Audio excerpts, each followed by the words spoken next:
I haven't thought about it in detail, but my first order is that's backwards because you're going to have a loss of electricity to photons, and I could directly, look, the efficiency of conversion of electricity into hydrogen is already 75% in electrolysis. You could do 80, but they're going to run at a little lower throughput. So this is not a gain of efficiency, it's a capital expenditure thing. And doing the photons, I think, my gut feeling is not quite the right thing to do. I'm just thinking because we had Marty Hopper early on telling us that we Sure. beam, photons from what. Oh, he's beaming, he's going to beam, ultimately get electricity, Yeah. right? But you could hydrogen. Oh, directly. Well, that's a different story. So I'm agnostic as to where the photons come from, although ultimately I think they come from the sun, right? Joan? Yes. Okay, I'm intrigued by the ammonia cycle. I mean, I like the fact that we have 100 pounds of pressure and it's liquid, and you can carry it around, pretty energy dense. I want to caution the combustion of ammonia. That's fine. Because of the nitrogen oxides it would produce, and we've investigated that a bit, and it's pretty effective at producing nitrogen oxides. And then you have some of the other problems associated, of course, with toxicity and carrying it around. And then you have the conversion to hydrogen, which adds something onto the weight and everything. But this is I think it's really has the technical features that you really want to look for in something like this. Right. So what are you finding when you talk to people about this? I haven't. Okay, so I don't float this very much. I was just free-forming in this context right now. Agreed with you. And the reason I left off the phosphorus cycle is a similar objection, the one you raised, to the nitrogen cycle. The water and the carbon cycles are closed in our oxidizing atmosphere at the most oxidized product, CO2 and water. The nitrogen cycle to ammonia is not closed. It's closed at the NOx cycle, and you can't have any slip into that cycle. On the other hand, there are really pretty good, as you know, SCR catalysts now that are slip prevention that can prevent that NOx. They're used in tailpipes in fact, they're used in smokestacks now to prevent that.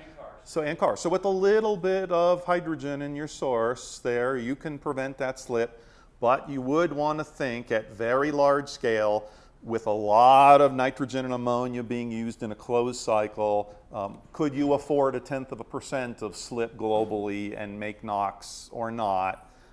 That is an objection to that the other two intrinsically don't have. But I did want to float it because it could provide a liquid fuel that would be a solution maybe to heavy-duty trucks, and even you could think about ships. And then if you leave the aircraft, and we got to solve that with a different fuel, right? So I just didn't think I wanted to close it off in the spirit of this discussion today. And I also do know that one of the major car companies that's worked on fuel cells had whispered in my ear 2 years ago, one of the Japanese ones, of you should really be thinking about ammonia more often. So they are aware that it's possible to. Doesn't mean it would work.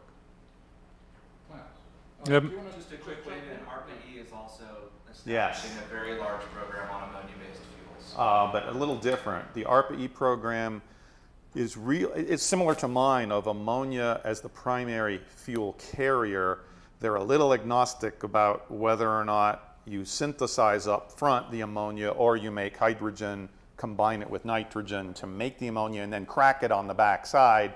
Their concern is more in the transmission costs of a hydrogen pipeline versus an ammonia pipeline, that they think would be cheaper if you could pump ammonia and then at both ends, supply and demand, do something else. So a little different than a full ammonia cycle, as far as I understand refuel. Yeah. Rising awareness. Right. Absolutely. Absolutely. Okay. Let me start out with an observation. The sunshine is about 6,000 Kelvin, right? So it's pretty little entropy. And electricity is sort of entropy free, but you started with very little, and hydrogen delta G2, delta H is probably 0.7 or so, depending on what temperature we're talking about.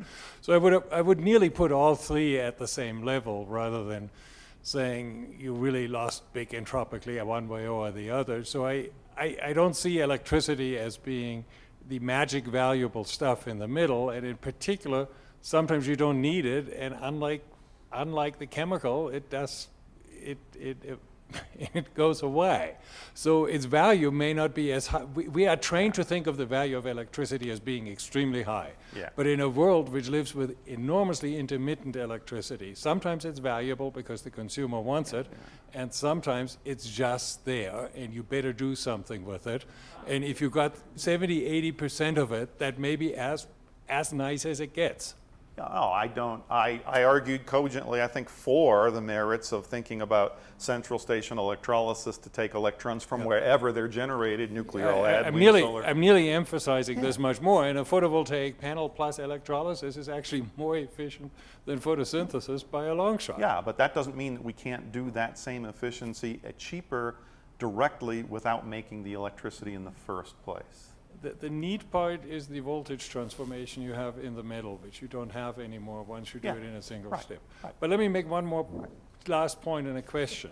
How about sulfur as a cycle? We have plenty of it sitting around, and it's a very nice natural cycle, although it's not as intense as carbon or hydrogen. No, it's not, and it has the same slip problems, right? You don't want to get into the sulfate cycles and things. So, and you're making a liquid fuel out of the sulfur, unless it's got carbon in it. H2S isn't the best thing. So I would put it lower on my little freeform list. Yeah, but if you have a free-form list. That's fine. I'm perfectly happy to have a longer list of ideas here.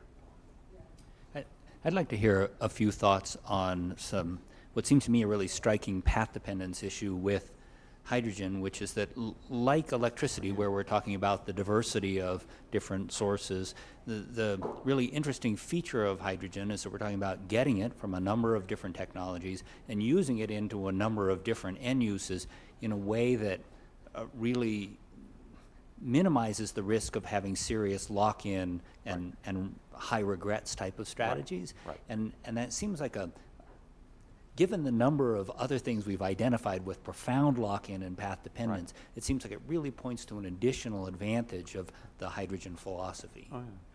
Go ahead, John, then I'll answer. I would agree with that. I mean, I think in many ways hydrogen is more like electricity than it is like natural gas, because you can access multiple primary sources to create it, and then you do have multiple conversion pathways as well. So I would agree with that, what you said. Right. Yeah, it's pretty flexible in that sense. Yeah. So let me just add the chemical issues.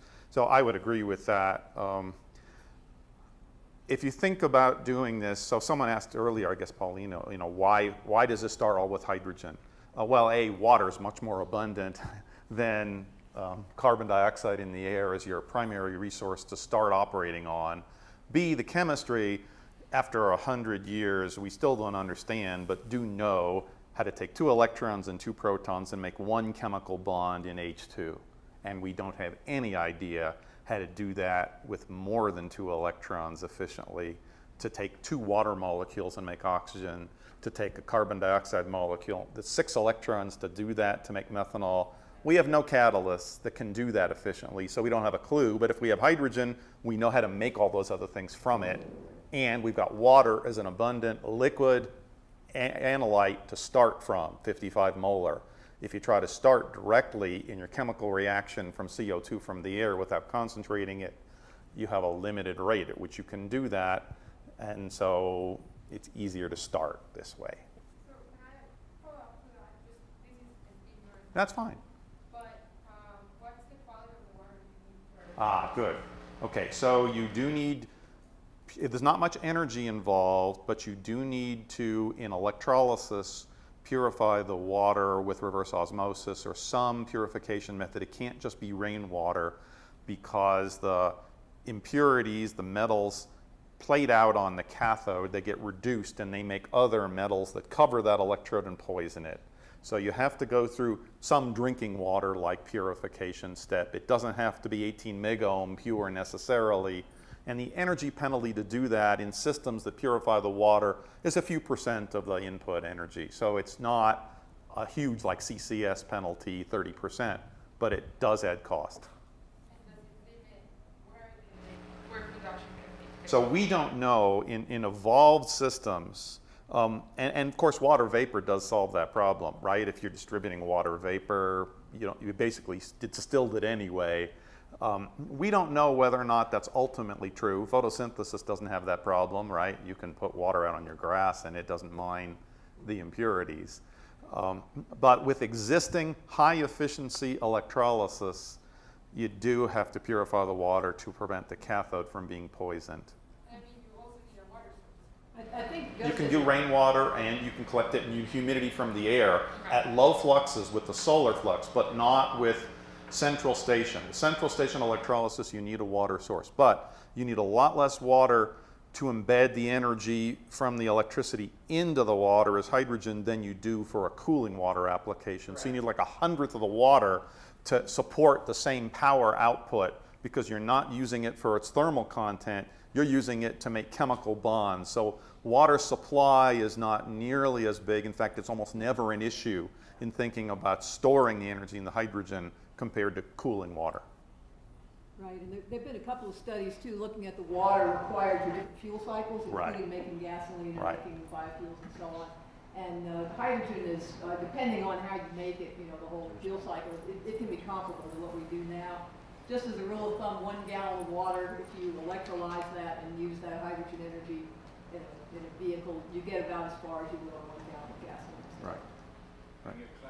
Yeah, just a very brief, if your real goal is to drive the cost of the electrolysis down, and I 100% agree with you, you probably get rid of these extremely expensive catalysts, and you probably give up a little bit of efficiency, and Good. suddenly the purity of that water is not No. quite as critical as it used to be. Good. So that there are, thank you for asking that, because I think that I cornered Jessica when she asked about that earlier afterwards. There are 2 issues. One, not an alkaline. In alkaline electrolysis, you use iron and nickel steel as the anode, and you use nickel molybdenum as the cathode, and they last for 7 years, and they're cheap and they're abundant. It's true in PEM electrolysis. You have platinum on one side and iridium on the other, and there's not enough iridium to get to global scale no matter what the cost. So you would have to replace the iridium to get PEM to scale. There's a gotcha there. On the other hand, right now, catalyst costs are only 4 to 6% of the total cost of an electrolysis unit. This is good news and bad news. Even these expensive catalysts don't cost very much compared to how much it costs to make that stack, the membranes, the steel, the channels to hold the gases, the purification, and it's all that stuff that someone should be working on first as to how do you spit that thing out of a 3D printer or something and not assemble it the way we do now to really get to ultra-low electrolyzer costs. And I think that can't happen the way we make stacks now, just based on the arguments that chlor-alkali is a mature industry and it makes them that way, and we know how to do that. And it's too expensive. And it's too expensive. Yeah, but they have no incentive. Well, sure they do. Chlorine is expensive.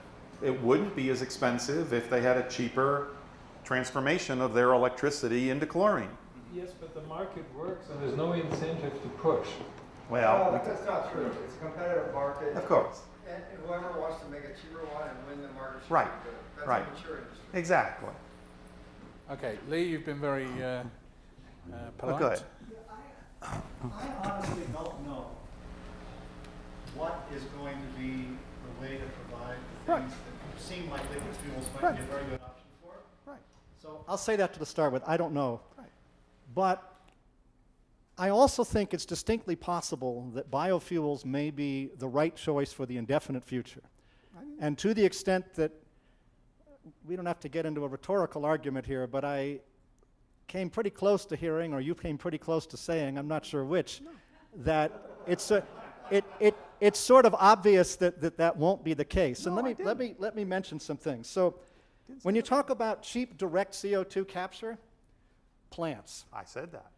At, I said exactly that. at $80 a metric ton, which is a representative purchase price of cellulosic biomass, that's equivalent to oil at $29 a barrel on a dollar per gigajoule basis. I don't think you're going to make hydrogen with electrolysis for anything remotely close to that. And therefore, rather than thinking, by the way, plants are wonderful at energy storage. You might argue about their efficiency of energy harvest, and I heard you, and I'll comment on that. But energy storage, I think they're great. And rather than, I think it's probably preferable, rather than talking about putting hydrogen onto CO2 from plant-derived fuels or from plants, I think it's probably more preferable economically to just put that pure CO2 that stoichiometrically arises from biomass conversion directly into the ground. If your worldview is that land is profoundly limited and that allocation of land to bioenergy feedstocks is negative, something you don't want, something you hold your nose about, then a 1% efficiency is a problem. If, however, your worldview is that land is not so limited and or that allocating land to bioenergy feedstocks has many other ancillary benefits and is something that can be desirable, then 1% efficiency is not a problem. I understand these are complex issues. I'm not wise enough to know that biofuels will eclipse the options you're talking about, but I don't think anyone's wise enough to know that they won't be the right choice for the indefinite future either. Right. Okay. Well, so we don't disagree at all. Good. And you should never interpret. In fact, I never said these are the same thing in my boat as electricity versus hydrogen for a zero tailpipe emission vehicle. They have their advantages, they have their disadvantages. We have a big advantage in biofuels, and we know plants already at scale. They work, they do their thing, and we have to improve them or tweak them. We're trying to redo it in the same way that we're trying to fly not the way a bird does and do it all over again and make aircraft. Can we pull that off? Maybe, maybe not. It's worth trying, but that doesn't mean that you give up doing what you know how to do now, making it better either. Right?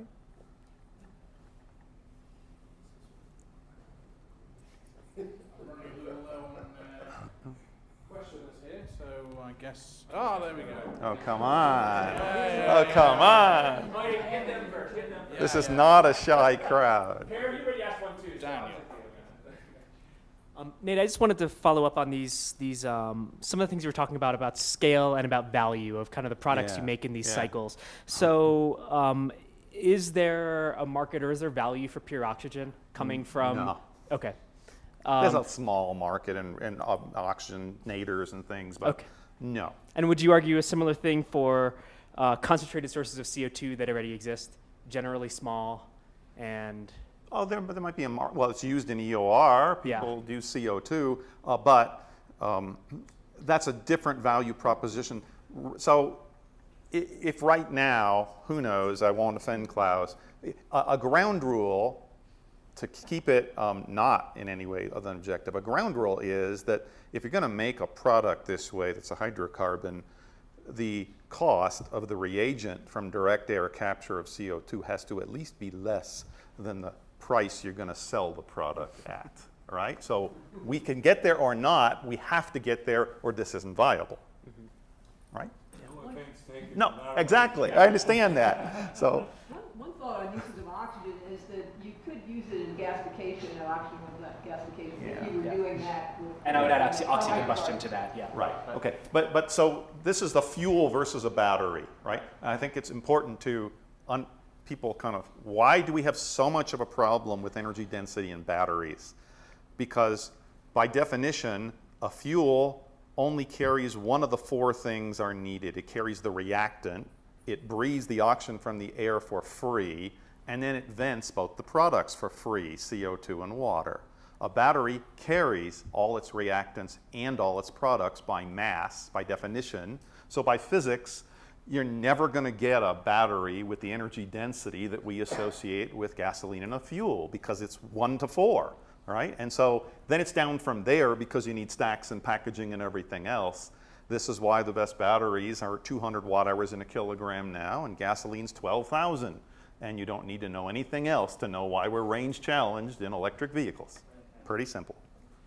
I'll just add to the point on oxy-fuel combustion. I mean, we don't necessarily need a whole load of oxygen now, But in the future, we might need it. Hopefully we don't make enough carbon burn that we deplete the oxygen in the atmosphere. Then we have a big problem. Making a pure oxygen stream. Right. Who's next? Per. Oh no. Who?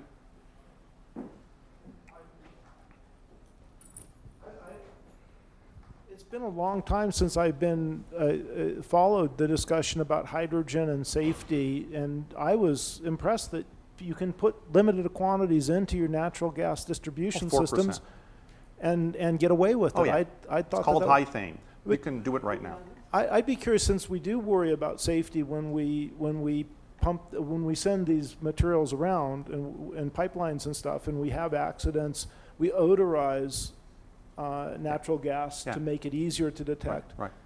What are there gotchas around safety as we transition to hydrogen or ammonia that we need to be worried about?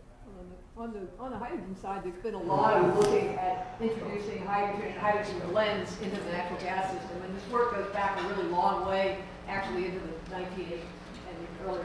And the current thinking is that depending on what study, somewhere between maybe 5 and 15% by volume hydrogen in a natural gas system is probably okay, but it depends entirely on the system. And so some things to look for: what materials are you using, what's the pressure swing, do you have any cracks in wells, anything that's suspicious of hydrogen will make those cracks grow much faster, so on. So I think one of the lessons of every study of this type, and there was a good kind of lit survey by NREL that came out maybe two years ago on this topic. You really need to look at the particular system that you're looking at. In Europe, where they're doing some hydrogen blending, including some renewable hydrogen, and the regulations allow anywhere from 1% up to I think 12%, depending on the country involved, to be injected in by volume. Mm-hmm. The end use system is an issue too, because if you mix this in beyond a certain fraction of hydrogen, you won't get the proper flames and combustion. And you can use actually the cheap steel piping, the one that we use now for methane, below 4 or 5% of hydrogen in the methane. You can do it in the existing infrastructure. It's when you start to get pure hydrogen above that higher explosive limit that you're putting into a pipeline, you have to worry about embrittlement, and then you need a more expensive pipeline to do that. It's not unsafe as long as it's either above or below the explosive limit. You don't want stoichiometric mixtures there. That wasn't Hindenburg anyway, but that would be dumb. It's a lot like natural gas. Natural gas is explosive limit, and you can't put oxygen in with methane in a pipeline either, and we have it running into everybody's home. And certainly there have been cases where town gas was run through, residential systems for decades, and up to 50% hydrogen in Europe, not uncommon. So it certainly has been done. If you design the system properly for it, you'll have no problem whatsoever. I think it's really just knowing what's in the system that you're going to produce. A quick comment on that. There are already 1,600 miles of hydrogen pipelines in the United States alone. Yeah. And those pipelines are easily managed. There haven't been any major accidents and things like that. And it's not really that expensive to do that. As a matter of fact, I agree with Joan's point. It ends up being the most cost-effective means of distributing hydrogen throughout society when we have a big enough demand. Right. Oh, and the other safety issues which people have thought about, you think about hydrogen as having a lower explosive limit, broader flammability limits, lower ignition energy. It's a really complicated story, but together with other features of hydrogen, like the lowest density and the highest diffusivity, it is a very manageable problem. Okay? Only. So the discussion about the water availability and then leads about land. All of the talks today have really been, and some of them yesterday have been really focused on the technology to produce fuels or generate electricity, but maybe the resource constraints might also be a problem. So you said that there's been studies that show that water for hydrogen production is lower than for thermoelectric cooling. But not all water use is created equal, right? Water used in California, very different. The impacts of using water in California are very different to the impacts of using water in Pennsylvania. So might there be constraints on the infrastructure side? So you have the technology, you reach to the level of cost that you want, but then where do you build the infrastructure? Where is demand for the fuels, and where can production take place? It's the same thing with land. Not all land is created equal. And then for a lot of these technologies, I wonder if like critical materials could be a concern. And DOE had a big effort a while ago on critical materials for novel energy technologies. So I don't know, we haven't really talked too much about those issues. It's too early. I think one point that I would say is that when thinking about hydrogen, as they with electricity too, it is a regionally specific question, and questions you bring up about, exactly what is the water supply and how is it returned and so on are very germane, and I think would have to be looked at. So there's not just one number, I think, that you could necessarily say. That being said, you could look at what the water use is in different steps of the process and try to quantify that. Whoa. And that's been done in a couple of, number of studies. The amount of water used by either hydrogen production or electricity production varies quite a bit depending on what the process is involved. So, yeah. I guess I want to come back to the point you were making, Lee, around how you think about the value of land and potential use for biofuels or feedstocks for biofuels. And my guess is that we're going to need some amount of sustainable hydrocarbon molecules out there.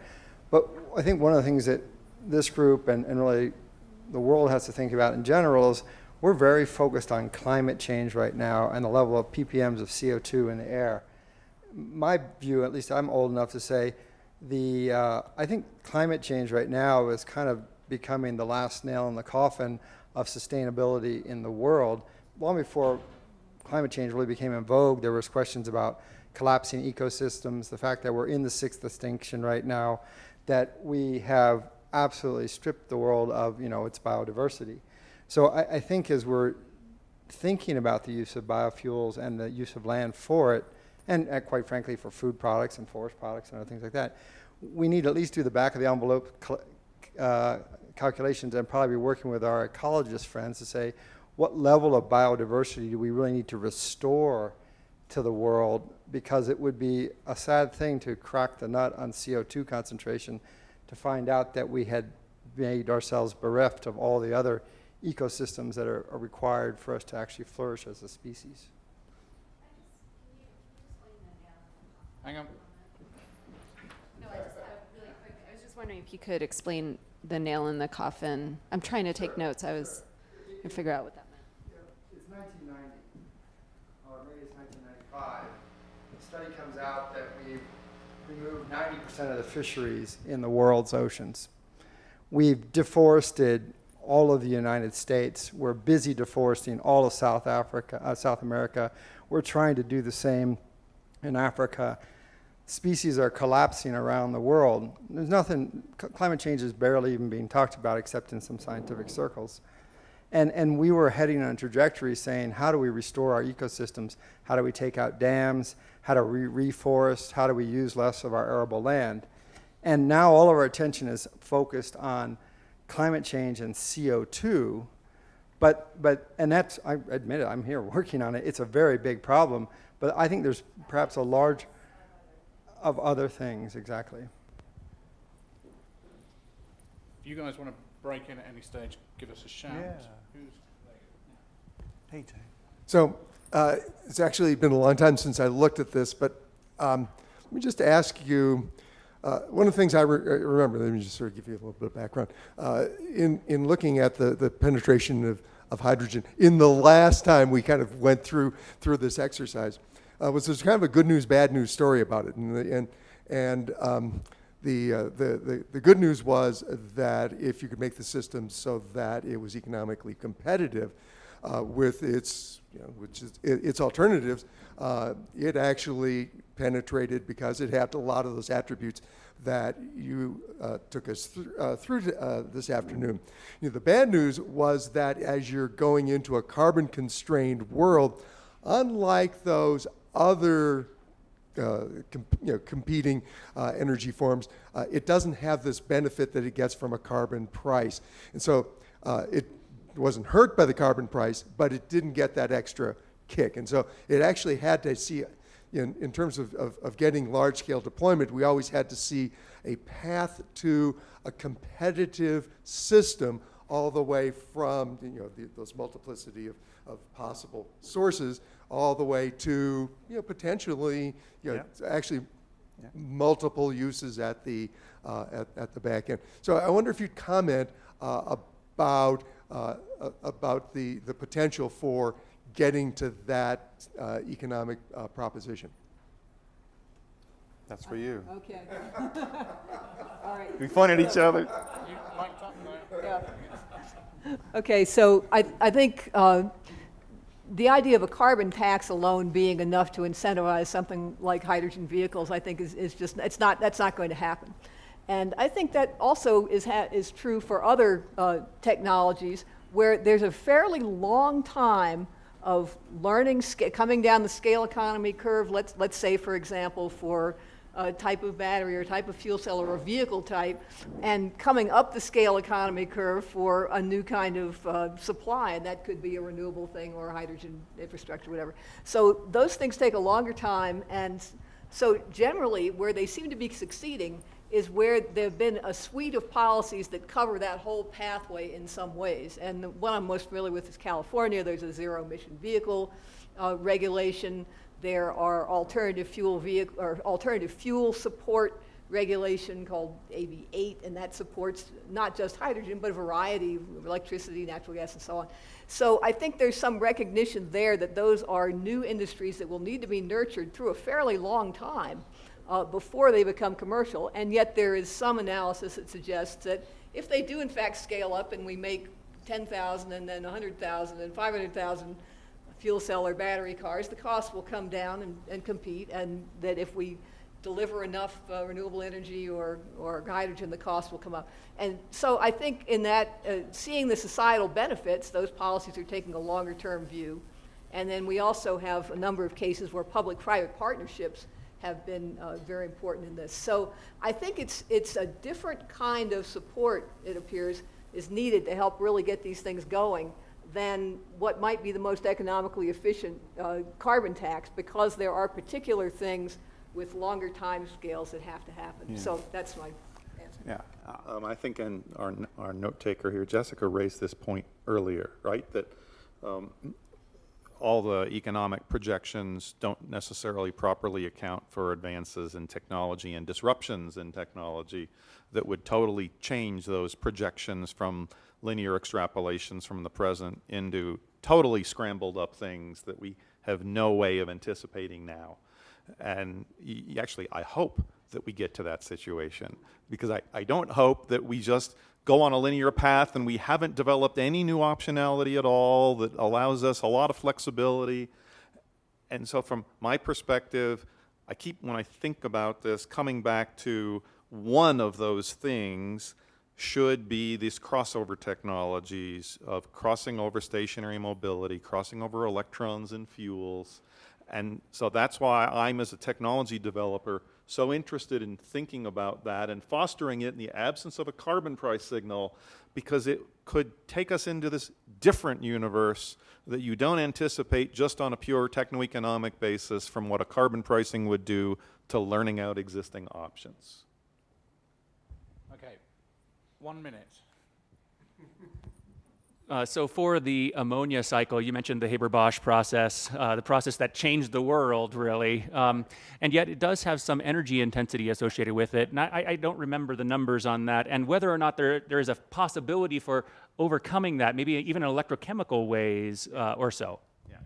So it's about 50% efficient, but very economical at large scale, because it has this three-dimensional thermochemical property that makes it highly cost effective. Otherwise, we wouldn't have cheap fertilizer and we wouldn't have a lot of food, right? people are thinking, and part of the ARPA-E program is to try to develop a low-temperature electrochemical process that could do that. I'm personally sanguine about the capabilities of thinking about beating Haber-Bosch at scale, even with its 50% efficiency. That doesn't mean that there aren't other applications for in situ growth of fertilizer, like people talk about solar photons directly in fields with particles sprinkled out. Someone at Stanford's working on this in GCEP to make in situ from nitrogen, instead of making hydrogen, making fertilizer in situ, as opposed to now distributing it. And you could think about distributing just enough the plants needed by making it photosynthetically. So you're not beating the central station game, you're just changing the way you distribute and source it. Very, very quick last question and answer, please. Okay, this goes back to the resources and environmental issues. I recall that about a decade ago there were some papers saying the hydrogen leakage is a problem. Then we all said, well, that's way too little. That's ridiculous, large numbers. Then the same statements was made about methane, and we said those are way too high. And now we find out, to our chagrin, these numbers are not really too high. So where is the hydrogen issue with this, assuming that numbers could be high? What it would actually be, would there be a problem, and if so, what? You know the problem you're referring to, I do, but go ahead. Yeah, I think so. I think you're referring to the idea of hydrogen leakage affecting ozone in the atmosphere. Yeah, exactly. And being problematic. And the assumption that, I actually talked to some people at GFDL at Princeton who were doing similar kinds of modeling about that to try to get a better idea about it. And they tried to reproduce those results. They did not see any effect until you cranked up the hydrogen leak rate until about 10 or 20% of the total. And at 1 or 2%, which is, more what you talk to. If you talk to industry people who actually pipe this stuff around, which are mostly industrial gas companies, but maybe petrochemical.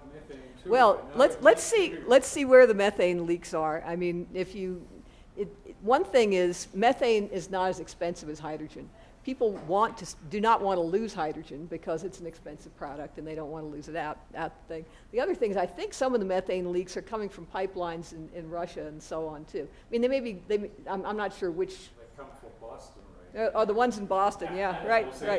Well, one thing is the hydrogen pipelines are not systems that have been there for close to 100 years and go through cities in the Northeast and haven't probably been checked on in an awful long time. They tend to be larger flow pipelines.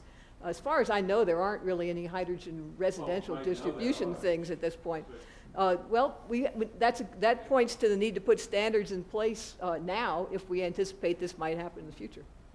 Quick closing comment. No, I agree with that. Okay. That's fine. Okay. Thanks. Thank you very much, everybody.